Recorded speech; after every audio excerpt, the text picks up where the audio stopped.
after your loss on Thursday night, you said, or Wednesday night, you said that you had to get some things straightened out. You had to get some guys to, refocus on the important parts of the game, and then to come out and start like that, 12-0. Obviously very disappointing, but do you think, Hammond's being late to the bus is just part of what you're talking about? Well, he didn't have anything to do with being down 12-0. Right. Because he wasn't in the game. No, we don't. I don't think someone being late to the bus is the reason why somebody outplays you for 40 minutes. Sure doesn't help. You like to have that, but I don't think putting it on him. We have to get better guard play.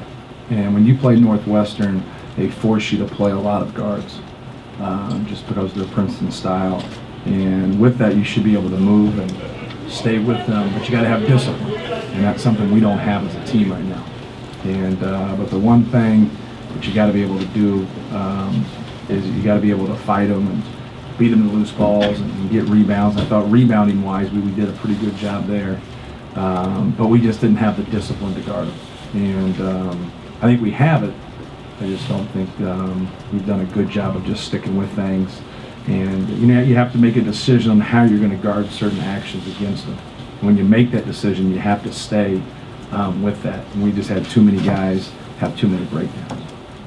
Talk about the discipline guarding them when they hit those threes and open up the backdoor cuts then. No question. Well then, how we defended is we try to, like most people, we try to stay under them to eliminate the back cut, make them go through your chest, and then when they do come up on the threes, you stay with them and stay tight, and then don't encounter the screen and run into it. And with that, some guys weren't doing either one of those things. And so now, as pick your poison type stuff, they weren't just getting the back doors and and the three, they're getting both of them.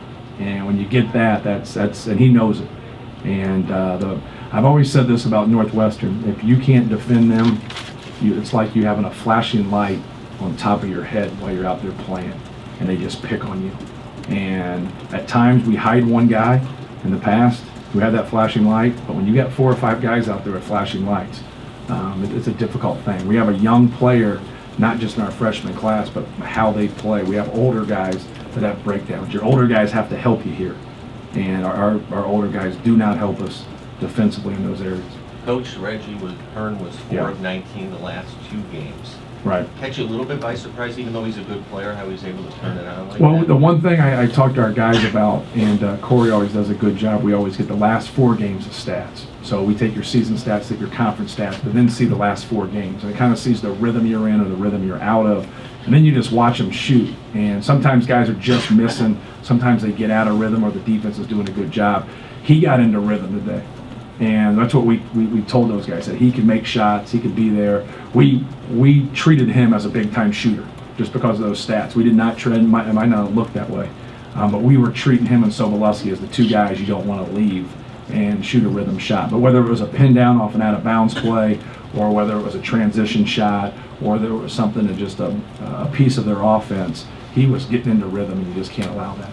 Coach, was this something that you guys you could kind of see coming, or I guess how did you guys respond to that IU loss with practice of Thursday and Friday? Well, obviously, how you respond. People always talk about that, and I say how you respond is the next time the popcorn's turning. Coaches will come back and say, "Hey, man, we had 2 great practices and we didn't play well." Who really cares? It's your production right here at 11 a.m. on Saturday. That's the only thing that counts. It's the only thing they judge you by. You don't have your stats at the end of the year and they say, "Well, we had 4 good practices." It doesn't matter. So our guys didn't respond to it. Just the start of the game, for us. And you would think after getting beat by 37 points on your home court against your rival school that, you would have more fight to start the game. But it really says a lot to where we are in our immaturity. Matt, you mentioned the discipline or the issue with your team's discipline. Yeah. Is it a situation that you feel is correctable within a very short window, and if so, right, does it fall on both the coaches and the players? Right. There's no question it falls on me. We've had the issue the whole year, though. Don't act like it's the past week. All right, we just didn't come down with the flu last week here. So we have to do a better job of building a habit. That's what you try to do as a coach. You try to build habits on and off the court so you have discipline. And that's something we just have to stay with. And you don't give into it. And but it's also something that if guys, the thing that we don't have is we don't have a lot of depth, and then so guys that keep making those same mistakes keep playing. We got a lot of people playing that need to sit and watch and learn some hard lessons. Okay, one more, Coach. Matt, did you made that in the second half, you know, you had the one, I think 9-0 spurt, the ball kept going out of bounds, you kept getting it, you got to within, you know, it was a manageable, and then they come down and hit another 3. I mean, that's just, you know, kind of what you're talking about, right? You just could never get over that. No, we couldn't get some stops to go along with some of those runs, but with all that I said before, obviously you talk about your own team, I thought Northwestern was great. You know, Bill's done a great job, and you know, they were clicking on all cylinders today from an offensive standpoint. He didn't even have to go to his 1-3-1, and defensively. So I, you know, want to give those guys credit because they played a good game. Game the other night, and then to come out and get down 12-0. That's, I mean, how do you explain that?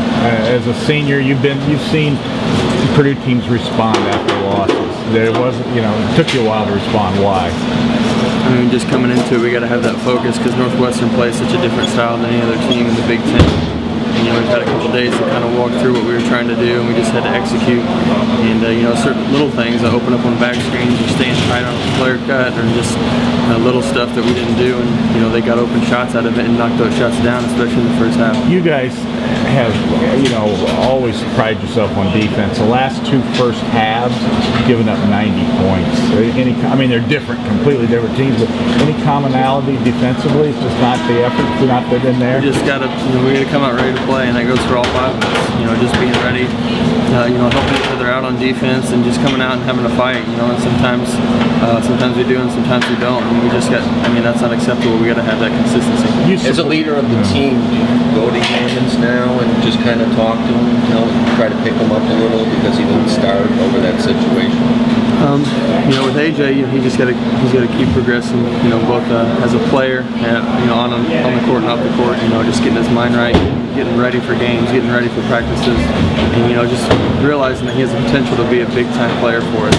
And he's got to take that in stride. And yeah, I mean, we'll continue to go for him because he's shooting the ball at a high percentage, and it opens things up for, you know, our offense. But you know, he's a big part of our offense and our defense, and he's always got to be ready to play. And how about Hearn? Sorry, I apologize. How about Hearn? He just came out after having 2 tough games. The way he came out against you guys. I mean, he shot the ball great. You know, we gave him looks, and he got his head up and got into a rhythm. You know, when you get into a rhythm, I've been there before. You just feel like everything's going in, and he did that tonight, and that's why they went up big on us and got the win. You mentioned that. I think I felt that coming in that we were prepared. You know, I felt our guys were there. You know, I felt as a team that we were ready for this, you know, this matchup. And you know, it's just some things that we understand coming into the game. It's gonna happen to you sometimes. You're gonna get backdoor. You're gonna miss a switch, but for it to keep happening and to keep happening and keep happening is something that we can't allow to do, including myself and my teammates. It costs us a game. All right, thanks, AJ. Anthony, last 2 games, 90 points you guys have given up in the first half, 47 and 43. Different offenses, but any commonality from a defensive, just not being ready to go defensive? Because Purdue never gives up 90 points. Yeah, I think it's a lack of discipline and paying attention. You know, the coaching staff does a great job preparing us and you know, showing us what's going to happen to us. But we got to be able to, you know, comprehend that, take that in, and go out there and have a great approach and understand what's going on. You know, as a team, including myself, we just weren't disciplined tonight, and you know, it got the best of us early. Would you agree both first halves, the last 2 games, defensively unacceptable by Purdue standards? Oh, definitely, very unacceptable. You know, we're a team that, you know, relies on our principles. And, you know, we play hard, and you know, we're a defensive-minded team. But you know, these last 2 games, it doesn't show at all. After Reggie Hearn struggled the last